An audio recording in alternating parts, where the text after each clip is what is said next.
Hello दोस्तों, नमस्कार। दोस्तों, आज की वीडियो में हम एक बहुत ही इंपॉर्टेंट चैप्टर के बारे में बात करेंगे जिसका नाम है सर्कल। ठीक है ना दोस्तों। सर्कल एक ऐसा चैप्टर है जो एसएससी की आप किसी भी एग्ज़ाम की तैयारी कर रहे हो उसमें पूछा जाता है। और देखिए, ये बहुत ही इंपॉर्टेंट चैप्टर है।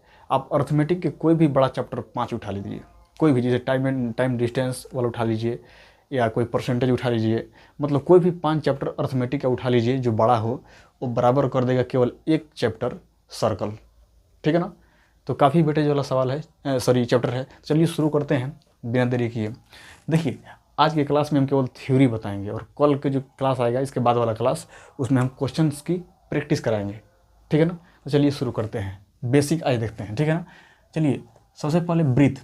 देखिए, ब्रीथ जैसे मान लीजिए ये हमारा ब्रीथ हो गया। ठीक है ना।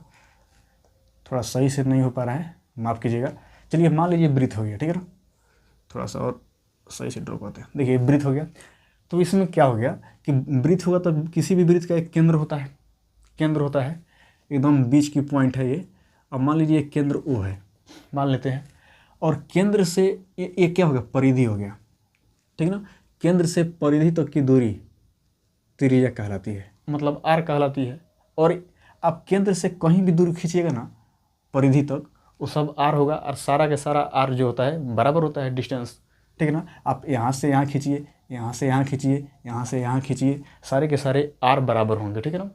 अब देखिए, अब क्या करते हैं कि इसको हम यहाँ तक बढ़ा देते हैं, यहाँ से ऐसे ऐसे। ठीक है ना। ऐसे ऐसे ऐसे यहाँ तक बढ़ा देते हैं।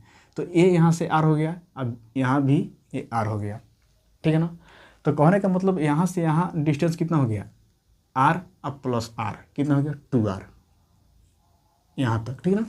तो ये 2r हो गया। और इसी को क्या कहते हैं, डायमीटर, DIAMETR। इसका मतलब क्या होता है, डायमीटर का मतलब होता है व्यास। व्यास किसे कहते हैं, देखिए आप यहाँ से शुरू कीजिए और केंद्र से होते हुए दूसरी मतलब परिधि तक की दूरी। ठीक है ना। यहाँ से शुरू कीजिए और केंद्र से होते हुए आगे बढ़ा दीजिए, तो यही दूरी हमारा डायमीटर होता है, व्यास होता है। ठीक है ना। तो व्यास मतलब आर से तो बड़ा होता है, क्योंकि यहाँ देखिए आर केवल यहाँ से यहाँ होता है, अब व्यास हमारा यहाँ से यहाँ पूरा हो जाता है। तो समझ गए। तो इसीलिए कहा जाता है कि D = 2r। मान लीजिए यहाँ से यहाँ तो D है, अब यहाँ से देखिए यहाँ से यहाँ r है, यहाँ से यहाँ r है, तो D r का 2 गुना है कि नहीं, आप देख सकते हैं, पिक्चर में देख सकते हैं। ठीक है ना। तो ये बात आप जानते होंगे, D = 2r। अब देखिए, अब आगे क्या होगा, ये तो हो गया बेसिक चीज़। अब इसमें क्या होता है, अगर मान लीजिए यहाँ पर हम एक और सर्कल यहाँ लेते हैं। ठीक है ना। और ये हमारा केंद्र हो गया। ठीक है ना। अच्छा, एक बात और समझिए कि केंद्र हो गया, यहाँ से यहाँ अगर मिला दें तो ये क्या होता है, जीवा हो गया। जीवा, आप यहाँ से यहाँ मिला दीजिए, ये भी जीवा हो गया। यहाँ से यहाँ मिला दीजिए, ये भी जीवा हो गया। ठीक है ना। दो केंद्र को मतलब दो परिधि को कहीं भी यहाँ से मिला दीजिए, ये भी जीवा हो गया। तो सारे के सारे जीवा हो गए। लेकिन याद रखिएगा, सबसे बड़ी जीवा अगर कोई आपसे पूछे तो क्या होगा, उसको आपको केंद्र से होकर पास कराना पड़ेगा। सबसे बड़ी जीवा होती है डायमीटर। देखिए, केंद्र से जो पास होकर जाए उसको तो डायमीटर कहते हैं, यहाँ समझाए थे हम। केंद्र से होकर जा रहा है ये, तो ये भी एक प्रकार की जीवा ही है। डायमीटर एक प्रकार का जीवा ही होता है। क्यों, सबसे बड़ी होती है वो जीवा। ठीक ना। आप जानते हैं जीवा, तो इस तरह से आप समझ सकते हैं, ये सारे के सारे जीवा हैं। ठीक है ना। तो ये तो रह गया। एक और बात देखिए आगे। अब यहाँ पर देखिए, ये हमारा केंद्र हो गया। अब देखिए, अब जीवा मान लीजिए यहाँ से यहाँ खींच दिए, मान लेते हैं कि ये भी एक जीवा है, ये भी अब जीवा खींच दिए। अगर आप यहाँ सेंटर जो है, केंद्र से अगर आप यहाँ लंब खींचेंगे, इस पर, इस जीवा पर अगर लंब खींचते हैं केंद्र से, मतलब 90 डिग्री का कोण बनाते हैं, तो क्या होगा पता है, इस मान लीजिए OM लंब है AB पर।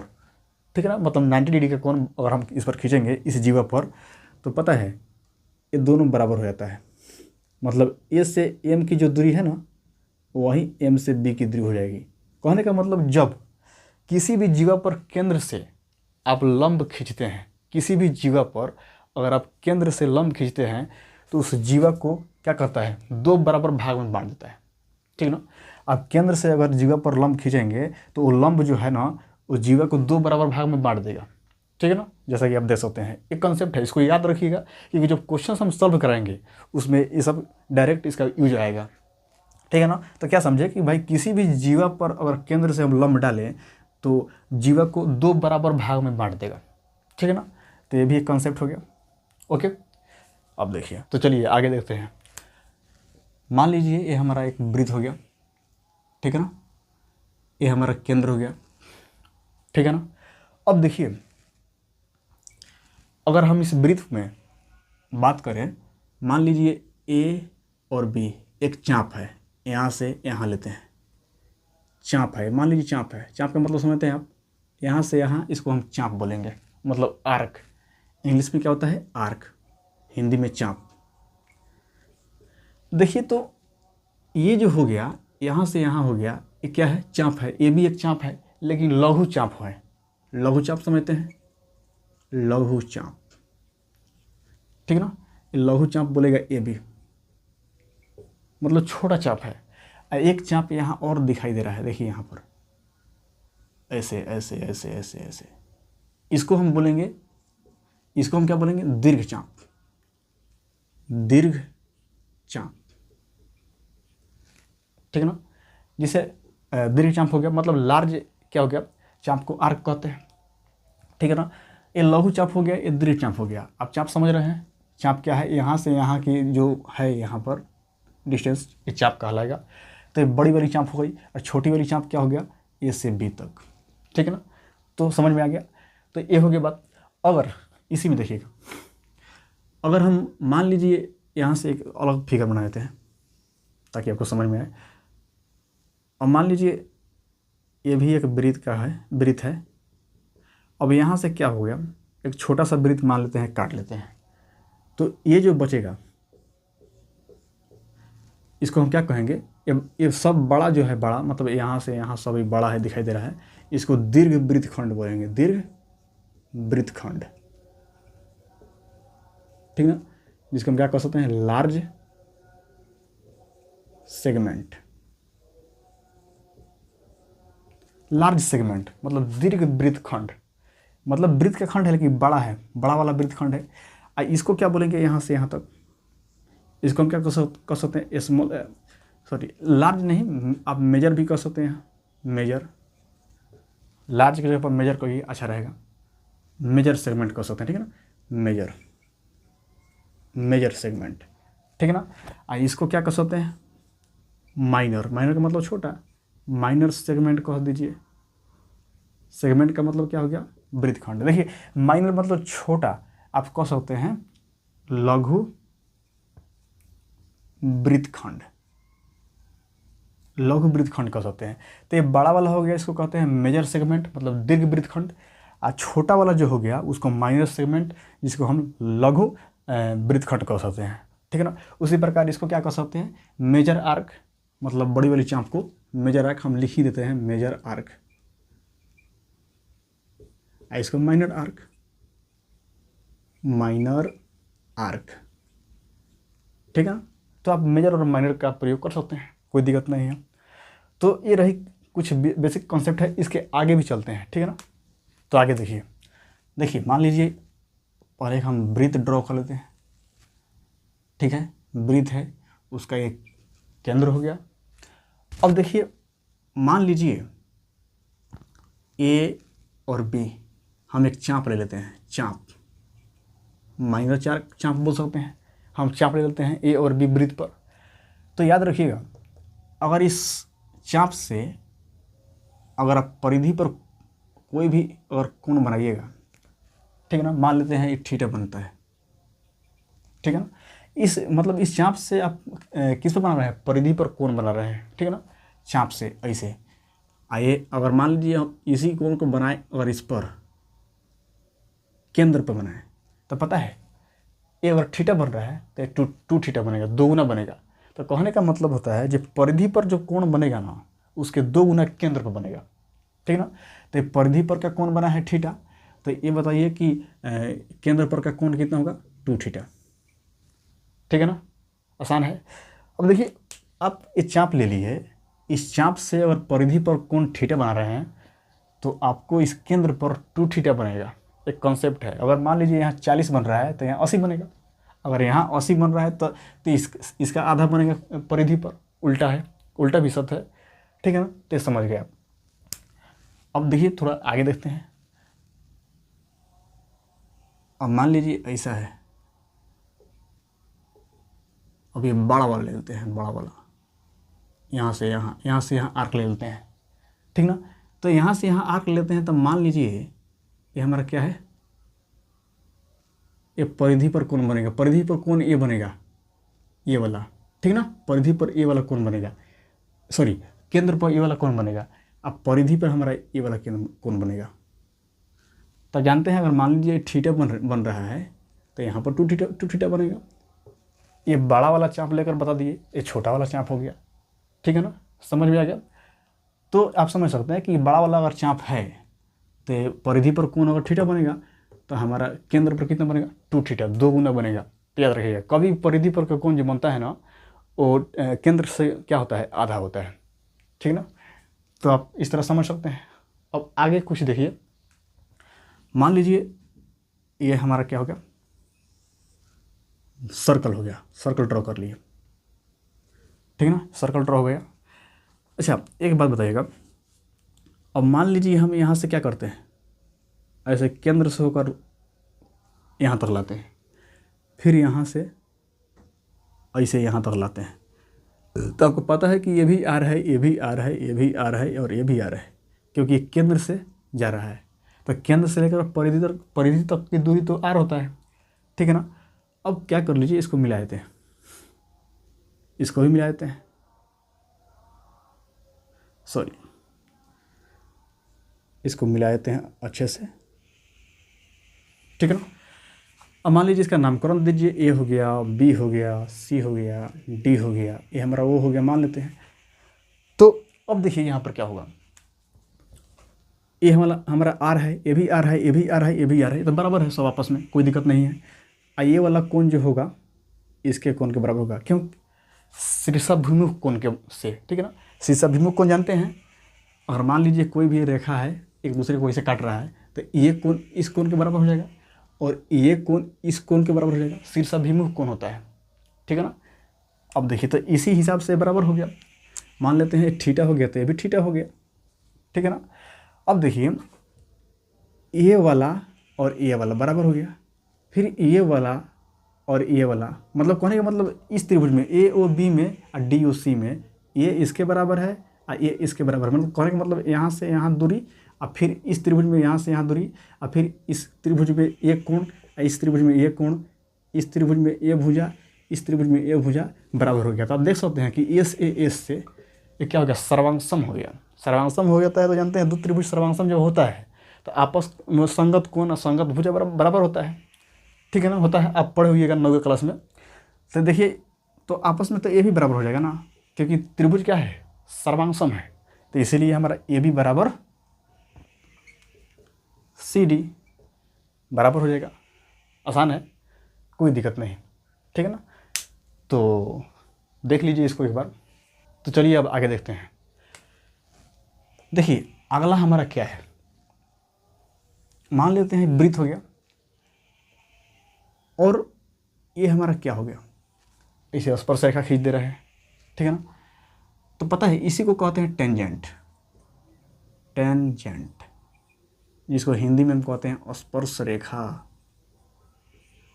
स्पर्श रेखा, टेंजेंट, ठीक है ना। अब क्या होता है कि अगर मान लीजिए यहाँ से ये तो हमारा ये क्या हो गया, केंद्र हो गया, वृत्त का केंद्र हो गया। अगर टेंजेंट से हम इसको मिलाएंगे यहाँ पर ऐसे, तो पता है ये 90 डिग्री का कोण बनाता है। और स्पर्श रेखा और जो स्पर्श रेखा है और केंद्र से मिला दें हम तो केवल और केवल 90 डिग्री का कोण बनाता है, याद रखिएगा। और स्पर्श जो रेखा टेंजेंट है और मिला दिया जाए केंद्र से तो 90 डिग्री का कोण बनाता है, ठीक है ना। तो ये जान लेना जरूरी है टेंजेंट क्या है, ठीक है ना। अब देखिए थोड़ा सा आगे चलते हैं।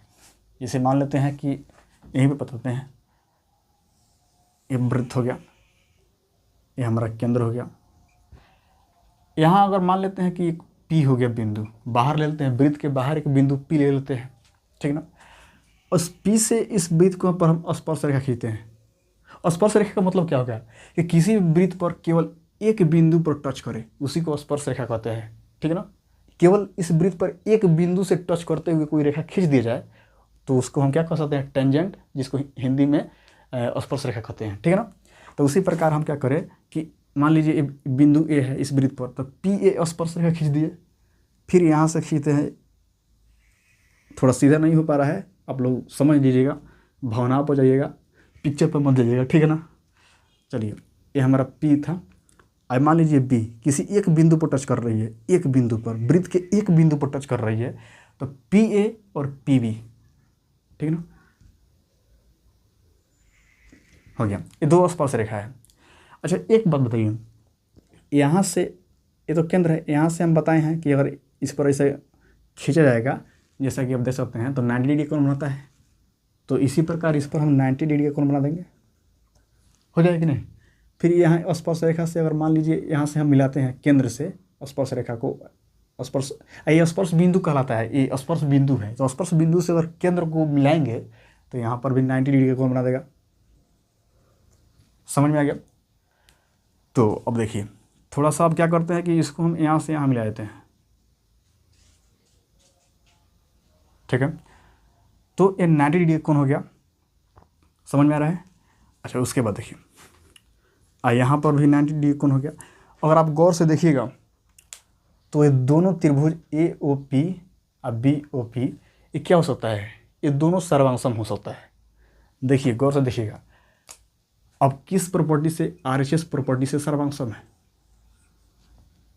अब कैसे, देखिए, मान लीजिए एक कोण हो गया राइट एंगल, फिर एक हाइपोटेनियस हो गया, मान लेते हैं, तो हाइपोटेनियस मान लेते हैं ये वाला है, ओ से पी तक, इसका हाइपोटेनियस लंब मतलब 90 डिग्री के सामने वाला हाइपोटेनियस होता है, कौन होता है।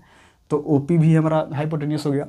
एक साइड बराबर है, यहाँ पर आर है, यहाँ पर आर है, साइड बराबर है, तो RHS प्रॉपर्टी से क्या हो गया, सर्वांगसम हो गया। तो सर्वांगसम जब हो जाता है, दो त्रिभुज सर्वांगसम होते हैं तो उनके संगत कोण और संगत भुजाएं बराबर होती है, ये आप जानते हैं। तो सेम उसी प्रकार से क्या होगा, ये वाला मान लीजिए ए थीटा, तो ये भी थीटा हो जाएगा, हो जाएगा कि नहीं। सर्वांगसम जब होता है तो संगत कोण बराबर होता है। उसी प्रकार से ये थीटा थीटा हो गया। तो आप समझ सकते हैं कि याद रखिएगा, कभी भी ये होगा और यहाँ से अगर हम केंद्र O से अगर यहाँ पर मिला देंगे तो ये हमारा थीटा हो जाएगा, ये भी हमारा थीटा हो जाएगा, याद रखिएगा, ठीक है ना। अब देखिए, थोड़ा सा आगे इसमें देखते हैं क्या है। तो ये तो हो गया PA और PB स्पर्श रेखा है, यहाँ से हमारा थीटा थीटा में बदल गया, ठीक ना। और आगे देखा जाए थोड़ा सा, और यहाँ पर एक ड्रॉ करते हैं, केवल पिक्चर ही पिक्चर हो गया आज, चलिए कोई बात नहीं, ठीक है ना। अब यहाँ से स्पर्श रेखा इसे हो गया, यहाँ से स्पर्श रेखा इसे हो गया, P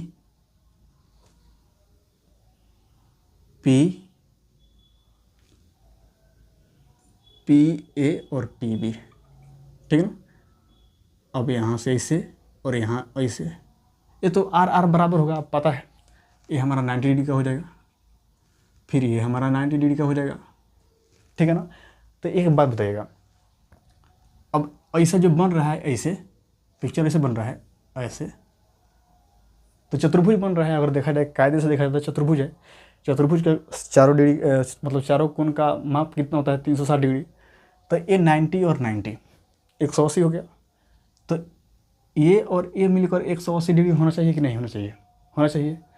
तो ये थीटा मान लेते हैं, तो ये कितना हो जाएगा 180 माइनस थीटा। अगर इसको हम थीटा मानेंगे तो 180 माइनस थीटा ये हो जाएगा कि नहीं, ठीक है ना। ये तो क्लियर है, तो दो कौड़ी की बात है, समझते हैं आप। तो ये सब जो है कॉन्सेप्ट है, एक आगे काम आएगा आपको, जब आगे क्वेश्चंस कराएंगे तो काम आएगा, ठीक है ना। अब देखिए, इसको थोड़ा देखिए, तो चलिए आगे देखते हैं। देखिए, सबसे पहले एक सर्कल ड्रॉ करते हैं। सर्कल ड्रॉ हो गया, ये हमारा केंद्र हो गया, ठीक है ना। अब जानते हैं केंद्र हो गया। अब देखिए क्या होता है कि अर्ध कर रहे हैं। यहाँ पर अगर हम मान लीजिए ऐसे खींचते हैं, मान लीजिए डायमीटर है ये, ठीक है ना। अब यहाँ पर क्या होगा, अगर यहाँ से कहीं भी आप कोण बनाइएगा ना ऐसे, ठीक ना। कहने का मतलब अर्धवृत्त, मतलब अर्धवृत्त, ऐसे अर्धवृत्त होता है, अर्धवृत्त का एक केंद्र हो गया। तो अर्धवृत्त पर जो भी आप कोण बनाइएगा 90 डिग्री का बनेगा। अब कैसे देखिएगा, यहाँ से मान लीजिए हम ऐसे इस पर कोण बनाते हैं ऐसे, तो ये 90 डिग्री बनता है। कहीं भी बनाइए, कहीं भी बना सकते हैं। फिर आप यहाँ से ऐसे कीजिए, फिर ऐसे मिलाइए, तो ये भी 90 डिग्री का बनेगा। एकदम प्रूफ है, ये बात प्रूफ है, ठीक है ना। प्रूफ की कोई आवश्यकता नहीं है, केवल रिजल्ट याद रखिएगा। फिर यहाँ पर देखिए, आप यहाँ और बनाइएगा तो ये भी 90 डिग्री का कोण बनता है। तो अर्धवृत्त पर कहीं भी कोण बनाइए, अर्धवृत्त पर कहीं भी कोण बनाइए, हमेशा 90 डिग्री बनेगा, जैसे कि आप देख सकते हैं। फिर आप चाहें तो यहाँ से बना सकते हैं ऐसे ऐसे, फिर आप चाहें तो ऐसे बना सकते हैं ऐसे, यहाँ पर तो 90 डिग्री बनेगा। फिर आप चाहें तो यहाँ से और ऐसे मिला देंगे, ये भी 90 डिग्री बनेगा। तो कहीं भी बनाइए अर्धवृत्त पर, कहीं भी कोण बनाइए 90 डिग्री ही बनेगा। समझ में आ गया? तो वही बात है ये, ठीक ना। एक बात और देखिए, इसी में समझा देते हैं। मान लीजिए ये तो वृत्त है और ये चाप हम मान लेते हैं, चाप मान लीजिए, चाप ए बी है। इस चाप से आप कहीं भी परिधि पर कोण बनाइए, सेम बनेगा। आप कैसे, जैसे मान लीजिए यहाँ से ऐसे बना रहे हैं ऐसे, थोड़ा मार्कर सही नहीं चल रहा है, इसके लिए सॉरी। तो इस परिधि, इस चाप से हम यहाँ पर कोण बनाए परिधि पर थीटा। फिर इसी चाप से कहीं भी कोण बनाइए, कहीं भी परिधि पर कहीं भी बनाइएगा तो बराबर कोण बनता है, ये भी थीटा बनेगा। फिर इसी परिधि, इसी चाप से आप यहाँ बना लीजिए, यहाँ बना लीजिएगा तो यहाँ पर भी थीटा ही कोण बनेगा। कहीं भी बनाइए, जहाँ मर्जी, अगर आप मर्जी करें यहाँ बनाइए, चाप सेम होना चाहिए, चाप अलग नहीं होना चाहिए। ये भी चाप है तो ये भी चाप से ही कहीं भी कोण बनाइएगा परिधि पर तो हमेशा बराबर होता है, तो ये भी थीटा बनेगा, ठीक है ना। तो इस तरह आप समझ सकते हैं कि कहीं भी परिधि ले रहे हैं और चाप ले रहे हैं तो उस चाप से अगर कहीं भी कोण बनाइएगा तो सेम बनता है। ये भी एक कॉन्सेप्ट है, इसको देखिएगा, ठीक है ना। अब देखिए थोड़ा सा इसको देखिएगा, अब आगे चल लेते हैं। तो आगे क्या हो सकता है, अब लगभग हम सब बता दिए हैं। अगर जो चीज़ अगर बताना होगा तो मान लीजिए कल बताएंगे, जो क्वेश्चन का प्रैक्टिस कराएंगे उस समय में अगर कोई कॉन्सेप्ट आया तो बता देंगे। हालांकि ये बेसिक है, इस बेसिक को समझना काफ़ी ज़रूरी हो जाता है, ठीक है ना, याद रखिएगा। तो चलिए एक बात और था इसमें, एक बात हम भूल गए हैं, उसको देखिएगा। मान लीजिए ये है, हम बता रहे थे स्पर्श रेखा में, जैसे P हो गया, ये हो गया, ये हमारा B हो गया, तो यहाँ से AO हो गया, तो यहाँ से हम R खींचे थे, ये भी R हो गया, ये भी R। तो यहाँ नहीं बता पाए, भूल गए थे। हालांकि आप लोग नोट किए होंगे तो समझ गए होंगे कि ये हमेशा जो होता है ना, स्पर्श रेखा बराबर होता है PA बराबर PB, ठीक है ना, इसको याद रखिएगा, PA बराबर PB। तो आज की क्लास में हम क्या देख पाए, केवल और केवल थ्योरी बताए हैं सर्कल का, और इसके बाद नेक्स्ट क्लास में हर एक चीज़ बताएंगे, क्वेश्चंस की प्रैक्टिस कराएंगे, n number of questions practice कराएंगे। आप एसएससी के किसी भी एग्जाम की तैयारी कर रहे हो, आपके लिए फ़ायदेमंद है, काफ़ी इंपॉर्टेंट चैप्टर है, ध्यान से देखिएगा। तो आज के लिए इतना ही, फिर मिलते हैं आगे, तब तक थैंक यू वेरी मच।